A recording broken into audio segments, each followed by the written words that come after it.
welcome back to Banished from the Hero Party Anime Review, episode number 13.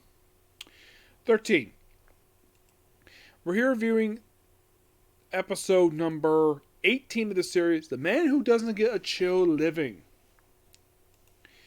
This episode is in the first half of chapter 1 of book 8. Yeah, from book 8, because I don't think it taps anything book 7.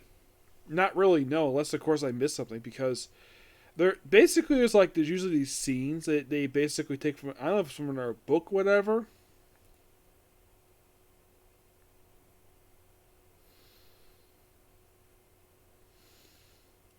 So I'm guessing that book 7 maybe died later, but in the case of book 6, I'd say probably nothing. Because it seems like so far, anyways, what I've seen when I read these books, it's just that I'm not sure exactly where they're taking the scene where the other hero is from. I have no idea. So his one scene in the episode is him walking into a bar with a fairy he's with. We see a patron who's got a wrongdoing blessing, murders somebody, and then the new hero kills him.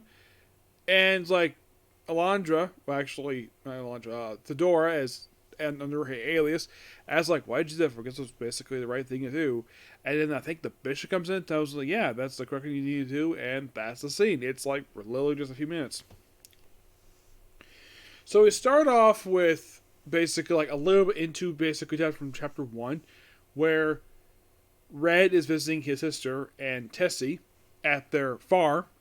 Oh yeah, the cold mold is gone, so parents he's gonna buy stuff from them and sell them, start a business with them, gets part of Merchants Guild, and then right afterwards he goes he apparently sees Dalton, who was released from the hospital. I'm like, when did he go back to the hospital? Because last time we seen he was perfectly fine. I don't know. It just seems like they skipped over book 7 for no reason. I'm not really sure why, because it seemed like in the case of book 6, it seems like most of the book 6 was adapted, but then of course they skipped straight to book 8. I'm not sure exactly why.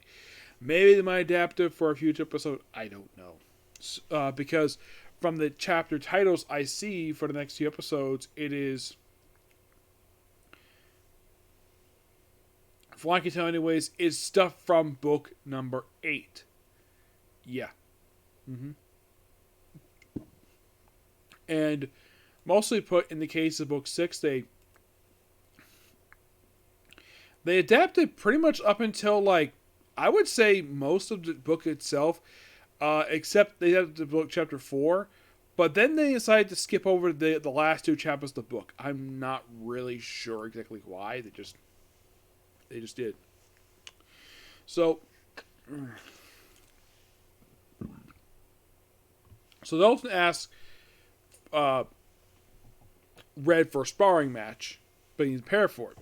Needs to make his skills rusty. So talk about the door with the whole finding her. There's also a brief conversation about talking about the airship, which has been there since halfway through season 1 of the show, discussing possibly get back to the church, the former demon lord's airship.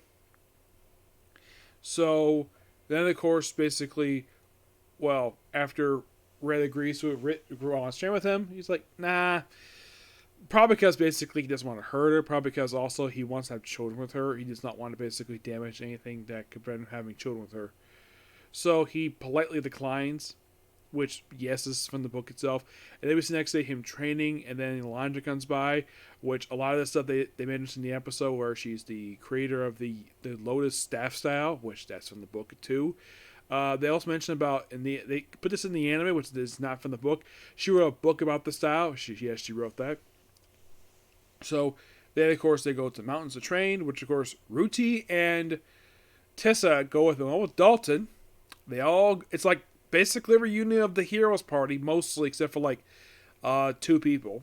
They go with the mountains to do some training, and of course, they have Tessa, Ruti, and Dalton all gather firewood. And Yolandra's like, Can you be careful of the environment? Because apparently Ruti hair pile is like basically the size of a house. Like, oh my gosh. I thought it was so fun. Of course, there's all preparing food. Then, of course, basically they train for a bit. And then, of course, they have the sparring match. Which, of course, Red loses, obviously. And, well, it was a good match. They shake hands. And, of course, Ruti's like, my turn. And then proceeds to basically pile Dolphin's head to the ground. My guess is the reason why she did that because he hurt her brother. And she doesn't like any people hurting her brother. Then they go home, and then, of course, they run into Albert. Yeah, the guy who saved Dolphin's life in the previous season for the show. We see he's back here, and that's kind of where I looked at it. It's basically almost like before the last quarter of the chapter. That's basically where the episode ends. I gotta say, it depths really well for the with the depth from chapter 1 for the book. But based on what I see for the next few episodes, it seems like they're going straight for book 8.